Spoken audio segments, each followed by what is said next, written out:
புதிய தலைவராக எங்களுடைய சட்டமன்றத்தினுடைய குழு தலைவர் நயினார் நாகேந்திரன் அவர்கள் தேர்வு செய்யப்பட்டிருக்கிறாங்க, பொறுப்பேற்றிருக்கிறாங்க. நிச்சயமாக கட்சியினுடைய வளர்ச்சி இன்னும் வேகம் எடுக்கும்.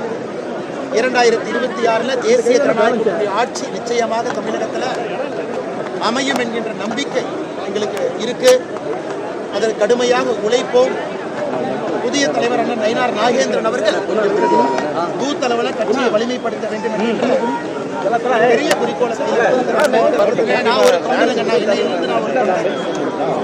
நான் சாயந்தரம் 5 மணி வரைக்கும் இந்த கட்சியினுடைய தலைவராக இருந்தேன். கட்சியினுடைய முடிவு, தலைமையுடைய முடிவு,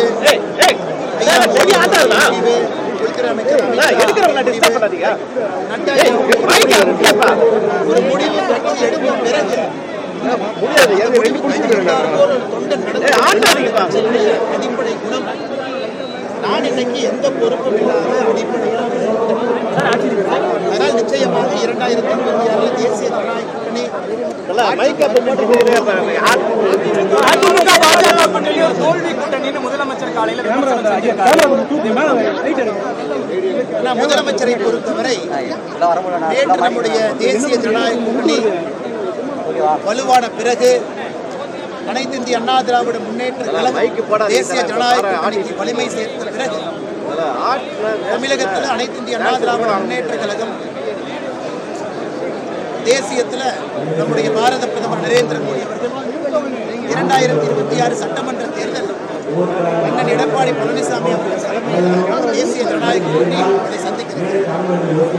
நேற்று நம்முடைய உள்துறை அமைச்சர் அமித்ஷா அவர்கள் அறிவிச்சாங்க, நாங்கள் எல்லாரும் நீங்கள் அதன் பிறகே தமிழகத்தில் மக்களுடைய மனது எப்படி மாறி இருக்குன்னா ஒரு வலிமையான கூட்டணி களத்தில் இருக்கு. இது அகற்றப்பட வேண்டும் என்கின்ற முடிவை மக்கள் எடுத்துட்டாங்க. நேற்று இரவு நம்முடைய மாண்புமிகு முதலமைச்சர் ஐயா ஸ்டாலின் அவர்களுக்கு தூக்கம் வரவில்லை போல.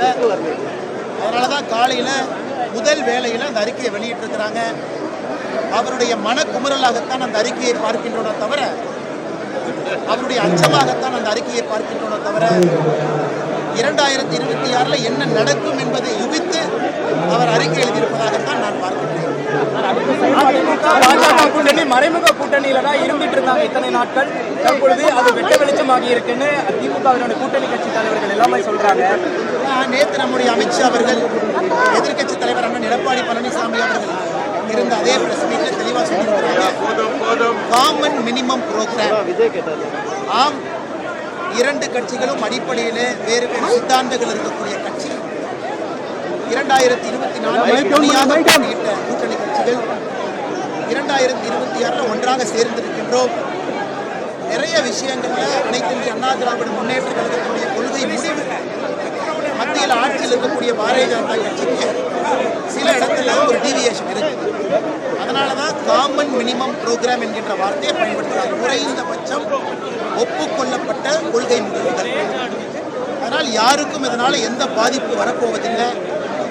தமிழகத்திற்கு நிச்சயமாக சில விஷயங்களை செய்ய வேண்டும் என்று மோடி நினைக்கிறாங்க. அதே நேரத்தில் தேசிய ஜனநாயக கூட்டணியில் இருக்கக்கூடிய கட்சிகள் ஒன்றொன்றும் கூட சில விஷயங்களை நினைக்கிறாங்க.